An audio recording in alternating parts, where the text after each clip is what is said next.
감사의 물 박효근 안수집사님, 김예은 학생, 김정은 학생, 감사의 물 최중복 장로님 드림백 비전헌금, 이성용 집사님 감사의 물, 유영민 권사님 드림백 비전헌금, 유현수 집사님 드림백 비전헌금, 김창현 성도님 1000번째, 박용현 성도님, 유자룡 성도님, 최기호 집사님, 최명훈 청년, 박보름 성도님, 이성용 집사님 1000번째 드리셨습니다. 조금 전에도 저희들이 주의 보혈 능력이 또다 찬송을 불렀는데, 예배 때마다 우리가 그리스도의 십자가 피 능력, 이것을 항상 찬양합니다. 그 이유는 십자가에서 그리스도께서 흘리신 그 피의 능력이 너무나 크고 또 그 결과가 은혜롭기 때문에 우리는 예배 때마다 그리스도의 보혈을 찬양하고 그리스도의 보혈 때문에 우리가 구원받았음을 상기합니다. 이 피는 죄를 속하는 능력을 가지고 있고요. 이 피는 새로운 인간으로 우리를 개조시키고 변화시킵니다. 또 이 피는 그 피를 의지하는 사람에게 영원한 기업인 하나님의 영생을 선물해 주십니다. 그러니까 이 놀랍고 신비로운 예수님의 피의 능력, 그 피의 능력이 이룬 것이 뭐냐? 저는 피의 능력이 가장 먼저 우리에게 주신 놀라운 은혜, 그거는 다른 것보다도, 이 피는 다른 능력보다도 제일 큰 능력이 있습니다. 그 피의 능력이 뭐냐면 화해의 능력입니다. 모든 것을 다 화해시키는 능력을 가지고 있는 것이 피의 능력이죠. 하나님과 우리와 화해를 시켰죠. 그래서 막힌 담이 헐어지고, 또 하나님과 우리가 이제는 그리스도의 이름으로 얼마든지 간구할 수 있도록 만들어 주셨고, 또 그리스도를 통해서 우리가 세상이 하나님과 화해되는, 모든 것이 화목하게 되고 화해되는 역사가 일어났다. 그래서 하나님의 말씀을 의지하고 하나님 말씀만 믿으면, 하나님 사랑하게 되면 모든 만물과 또 하나님과 화해하게 되고 하나님을 섬기게 된다. 피의 능력을 믿는 사람들은 가족들끼리도 화목하게 지낼 수 있습니다. 여러분, 피의 능력을 믿으십시오. 그러면 가정에 제가 늘 기도하는 대로 샬롬이 임하게 될 줄 믿습니다. 평소에 불편한 관계에 있던 사람들도 화해하고 화목하게 되는 것은 다른 게 아닙니다.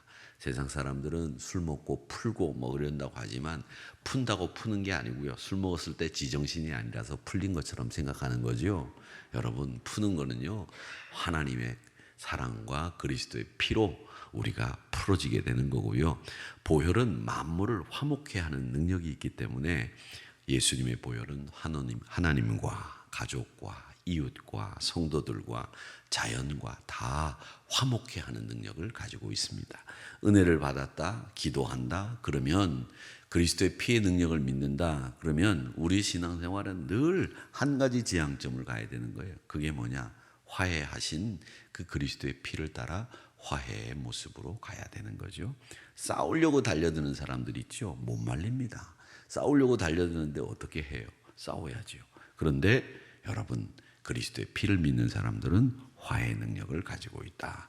그 다음에 저는 이 그리스도의 피는 어떤 능력을 가지고 있느냐 하면, 우리를 보호하는 능력을 가지고 있다고 믿습니다. 출애굽할 때 유월절을 통해서 우리에게 보여주신 것처럼 어린 양의 피를 문설주에 바르는 순간에 죽음의 사자가 유월했습니다. 이건 뭘 얘기하느냐? 그리스도의 피가 우리를 보호해 준다는 능력이 있습니다. 이걸 보여주는 겁니다. 죽음의 사자가 애굽 전역을 다 초태생을 치는 그 순간에도 이 피를 문설주에 바른 그 집은 죽음의 사자가 뛰어넘은 겁니다. 죽을 집안과 그 죽을 집안의 초태생들을 다 살려두고 죽음의 사자가 넘어간 것처럼, 그리스도의 피, 그 그리스도의 피는 우리를 보호하는 능력을 가지고 있다. 이스라엘 사람들이 팥죽을 먹습니다. 그 팥죽은 장자의 명분을 판 것이기도 합니다. 그 팥죽 색깔이 불구름합니다. 불구스름하지요. 그래서 그 팥죽 색깔이 피의 색깔과 비슷해서 이 예수 안 믿는 사람들도 이 팥죽을 먹으면 액귀를 물리친다, 뭐 이런 이야기들을 하는데, 그리스도의 피를 가지고 믿는 이스라엘 사람들도 요즘에도 이 팥죽을 가끔 먹는다고 하죠. 그래서 이 팥죽이라고 하는 것처럼 붉은색이 띠는 것은 우리를 보호하는 능력을 가지고 있다.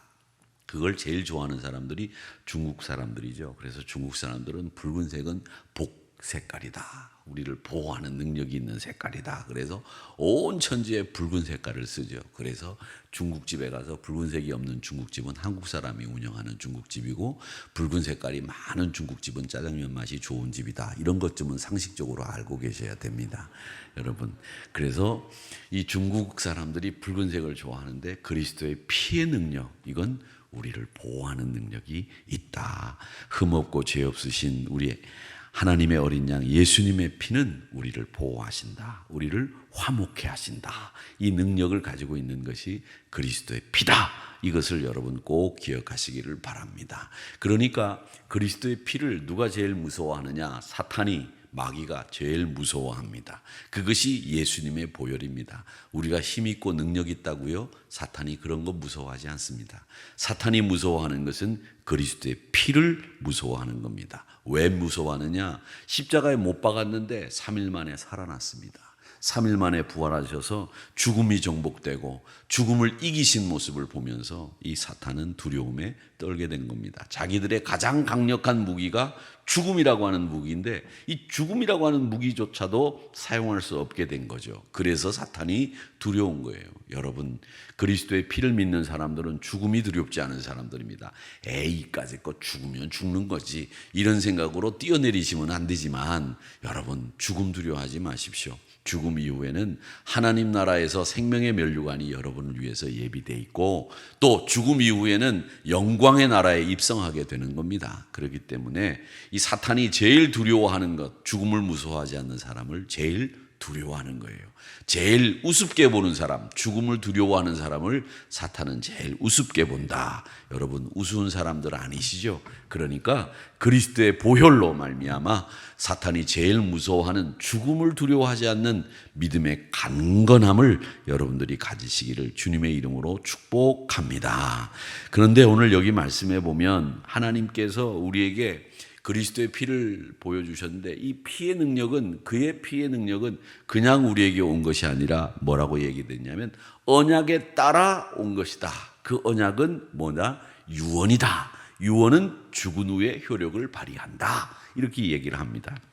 이 히브리서도요, 로마서만큼이나 어렵거든요. 그래서 이 말씀의 논리가 굉장히 정연합니다. 그래서 신학자들은 이 히브리서도 바울이 썼을 거다, 그렇게 논리가 정연한 바울이 썼을 거다, 이렇게 생각을 하는데 보면 바울이 쓴 것 같지가 않아요. 아무리 봐도. 그래서 요즘은 바울이 썼다고 저희들이 배울 때는 그렇게 배웠는데 이제는 바울이 썼다고는 얘기를 안 합니다. 아마 누가 썼을까? 이런 얘기들을 많이 하는데, 어떤 사람은 히브리서니까 히브리적인 사고를 가진 베드로가 쓰지 않았느냐, 뭐 이런 얘기들도 합니다만은, 어쨌든 히브리서의 내용은 굉장히 논리적이고 치밀합니다. 로마서만큼이요. 그런데 이 오늘 9장에 있는 이 말씀에서도 뭐라고 얘기하느냐? 그리스도의 피가 능력이 있는 이유는 뭐냐? 그 능력이 있는 이유는 하나님의 언약을 따라 그리스도의 피가 우리에게 온 거다. 우리에게 효력을 발휘하는 거다. 그 피는 언약의 약속에 따라 우리에게 피의 능력이 주어졌는데, 그 언약은 바로 유언이다. 유언은 죽은 자가 효력을 발휘하게 된다. 이 얘기를 하시고 있습니다. 그러면서 오늘 11절 말씀에 보면 이렇게 얘기하죠. 그리스도께서는 장래 좋은 일의 대제사장으로 오사 손으로 짓지 아니한 것, 곧 이 창조에 속하지 아니한 더 크고 온전한 장막으로 말미암아, 이렇게 말씀하시고 있는데, 제사장은 장막 안에 들어가죠. 대제사장은 욤키프르라고 하는 그 속죄일, 대속죄일의 지성소까지 들어갑니다. 이 장막, 그다음 성소, 이것은 손으로 짓지 아니한 장막 성소에 우리 하나님 아들 그리스도 예수께서 들어가신다라는 겁니다. 그러니까 예수님의 사역은 우리가 인간들이 만든 장막의 사역과는 다르죠. 세상에 속하지 않았고 피조물에 속하지 않은 하나님이 계신 온전한 하나님의 오른편 그곳에 우리 예수님이 계시다. 그곳이 지성소가 되어 그곳에서 우리를 위해 중보하신다. 이렇게 말씀을 합니다. 거기에 사용하는 제물도 달라요. 12절에 보니까 염소, 송아지 피로 안 하고 자기의 피로 영원한 속죄를 이루사 단번에 성소에 들어가셨다. 한 번에 성소에 들어가셨고 한 번에 구원을 이루셨고, 그리고 염소나 황소나 암소의 피로 하지 않고 자기의 피로, 예수님의 피로 우리의 구원을 이루셨다. 이렇게 분명하게 이야기를 하시고 있습니다. 그래서 이 장막에 들어가셔서 성소에 들어가신 예수님은 인간의 손으로 지은 성소가 아니라 하나님이 지으신 하나님의 성소에 들어가셨다. 그렇게 얘기를 하면서 그 하늘 성소에서 왕이자 대제사장으로 우리를 위해서 하나님 앞에 간구한다. 여러분, 오늘도 우리 주님이 여러분을 위해서 기도하시는 거예요. 성소에서, 하늘에 있는 그 하나님 우편 성소에서 여러분을 위해서 일하시는 분이 누구다? 예수님이다. 그러니까 여러분 확실히 그것을 믿고 예수님 의지하시기를 축원하고, 여러분을 위해서 일하시는 분이 있는 거예요. 야, 나를 위해서 누구도 손 하나 까딱 안 하네. 내가 물 떠오라 그러면 물 떠올 사람 아무도 없지만 하늘나라에서는 여러분을 위해서 지금 우리 예수님이 일하고 계시다. 이것을 꼭 믿으시기를 바랍니다. 그래서 하늘 성소에서 왕이자 대제사장이신 우리 주님이 일하시고 계시다. 그 첫 언약이 죄를 속하신 것이다 라고 하는 것입니다. 그래서 새 언약이 언제부터 효력을 발휘하느냐, 새 언약의 그 효력이 발휘하는 순간은 자기의 피로 단번에 십자가에서 돌아가신 주님이 죽으심으로 그 언약이 효력을 발휘하기 시작을 했다. 그러니까 여러분들은 지금도 새 언약의 사람들, 죽음이 담보되어 죽음 이후에 우리에게 새 언약을 통해서 여러분들에게 생명의 자리를 허락해 주신 주님, 그것이 피의 능력이다라고 하는 겁니다. 그래서 우리는 새 언약 아래, 새로운 은혜 아래 사는 사람들입니다. 그러니까 이 피의 능력은 우리를 은혜 아래 살게 하고 새 언약 안에 살게 하고, 그리고 죽음을 이기게 하고 자유함을 누리게 했다. 이걸 우리는 분명히 기억하고, 여러분 화목하게 하시고 또 우리를 능력 있게 하시며 우리를 보호하시는 그 피의 능력을 꼭 믿으시기를 주의 이름으로 축복합니다. 그래서 이 피라고 하는 것은 능력을 상징하는 겁니다. 우리를 보호하시는 능력, 우리를 하나님께서 사랑하신다고 하는 가장 강력한 증거가 이 피라고 하는 사실을 기억하시면서 화목해 하게 하시고 우리를 보호하시는 피의 능력, 죽음 이후에 효력을 발휘하게 하신 그 피의 능력을 믿고 오늘도 주의 보혈 능력이 있도다, 주의 피 믿으오, 이렇게 찬양하는 여러분들이 되시기를 주님의 이름으로 축복합니다.